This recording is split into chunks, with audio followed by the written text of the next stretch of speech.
আসসালামু আলাইকুম সবাইকে। পৃথিবীর সময়, স্থিতিশীলতা এত দ্রুতই মুভ করতেছে, আরেকটা শুক্রবার চলে আসছে এবং মোস্ট স্যাডলি অ্যান্ড ইম্পর্টেন্টলি রমজানের আর অর্ধেকটাও বাকি নেই। আমার এই ধরনের সূচনা, এই ধরনের কথাবার্তা বলতে আসার সূচনাটা কোথা থেকে জানেন? যে আমার একটা কথা শুনে যদি আমি যে থটস বা যে বিল্ড আপ নিয়ে আসছি সেইগুলা নিয়ে কেউ চায় তাহলে আর কি আমার হাদির লড়াই সাকসেস। কারণ আমি যখন হাদির বিষয়টা নিয়ে কথা বলতে আসছিলাম তখন মনে হয়েছিল I am not the right one. I am not the right one in that way যে আমার যোগ্যতাই নেই। কিসের যোগ্যতা? আমার ইসলামিক কোনো যোগ্যতাই নেই। হাদি ভাই মাদ্রাসা ছাত্র ছিল না, সে বিএনপিতেও যোগ দেয়নি, সে জামাত ইসলামেও যোগ দেয়নি, সে নিজের মতো একটা কালচারাল অ্যাক্টিভিটিস করতে চাইছে। সেই কালচারাল অ্যাক্টিভিটিসটা কি? দেখেন আমাদের রমজান মাস চলতেছে, আমাদের শেষ চলে যাচ্ছে রমজান। আমি গত রমজানে ব্যথিত হইতাম না। আমি যখন হাদিকে খুঁজতে যাইতাম তখন মনে হয়েছিল যে আমি ইসলাম দিকে অনেক বেশি পিছায়।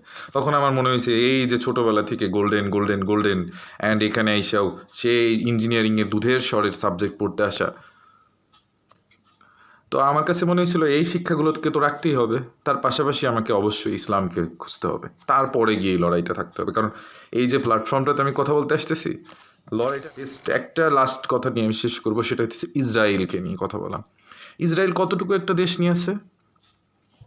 আপনার ভাঙাচোরা সব দেশ নিয়ে, আর আমাদের দেশটাই তো নিছে আর কি, মুসলমানদের একদম হত্যা করার পর। তাও কতটুকু একটা দেশ, রেশিওটা তো ভাবেন।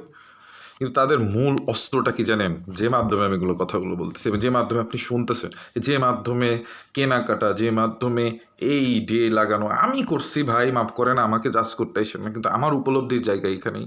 তাদের অস্ত্রটা আমাদের রুহকে, নফসকে একদম ধসায় ফেলা, ইসলাম বিমুখতা করে ফেলা। এই কথাটা যে এ পর্যন্ত আসছেন সে নিজের দিকে তাকাই বুঝতে পারেন আমি ঠিক বললাম না ভুল বললাম। বাকিটা রমজানকে একটু ডিফারেন্ট হইতে ভাবার চেষ্টা করুন। আমি কোনো স্ক্রিপ্ট বা কিছু নিয়ে বসি নেই, আমি যেটা বসছি জানেন,